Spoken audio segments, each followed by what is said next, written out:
মুক্তিযুদ্ধের প্রতীকী ভাস্কর্য অপরাজেয় বাংলার ভাস্কর ও ২১শে পদকপ্রাপ্ত শিল্পী সৈয়দ আব্দুল্লাহ খালিদ গুরুতর অসুস্থ।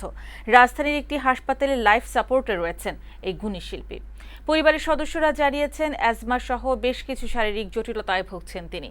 বিশিষ্টজন ও শুভানুধ্যায়ীদের প্রত্যাশা, সুস্থ হয়ে আবারও শিল্পের আঙ্গিনায় ফিরে আসবেন সৈয়দ আব্দুল্লাহ খালিদ। ইউসুফ রানার রিপোর্ট দেখুন।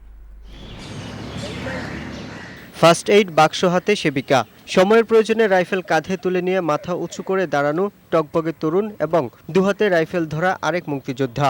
এই দৃশ্যরূপ নিয়ে ঢাকা বিশ্ববিদ্যালয়ের কলা ভবনের সামনে দাঁড়িয়ে মুক্তিযুদ্ধের রূপক ভাস্কর্য অপরাজেয় বাংলা। একটা আইকনে রূপান্তরিত হয়েছে, যেখান থেকে বিখ্যাত এই ভাস্কর্যের স্রষ্টা সৈয়দ আব্দুল্লাহ খালিদ। নানা প্রতিকূলতা পেরিয়ে অপরাজেয় বাংলা নির্মাণ করা এই শিল্পী এখন গুরুতর অসুস্থ অবস্থায় মৃত্যুর সাথে লড়ছেন। রাজধানীর একটি হাসপাতালে রয়েছেন লাইফ সাপোর্টে। পরিবারের সদস্যরা জানিয়েছেন, এজমা সহ বেশ কিছু রোগে ভুগছেন গুণী এই শিল্পী।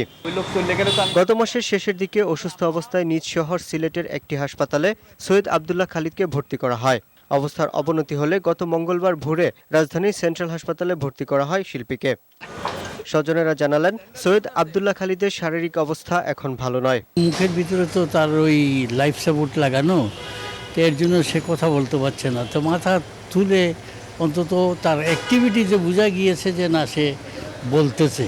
এদিকে শিল্পীর আরোগ্য কামনা করেছেন বিশিষ্টজনেরা। অপরাজেয় বাংলার ক্যাম্পাস ঢাকা বিশ্ববিদ্যালয়ের উপাচার্য আ.ম.শ. আরিফিন সিদ্দিক বললেন, দেশের স্বার্থেই এমন গুণী মানুষের বেঁচে থাকা খুব দরকার। এই ধরনের মানুষ আমাদের সমাজে প্রয়োজন আছে। সুস্থ হয়ে আসুন, আরও বহুদিন আমাদের এই তরুণ প্রজন্মের সামনে উদাহরণ হিসেবে থাকুন, সেটি আমরা প্রত্যাশা করি। শিল্পীর সুস্থতা কামনা করে সবার কাছে দোয়া চেয়েছেন পরিবারের সদস্যরা।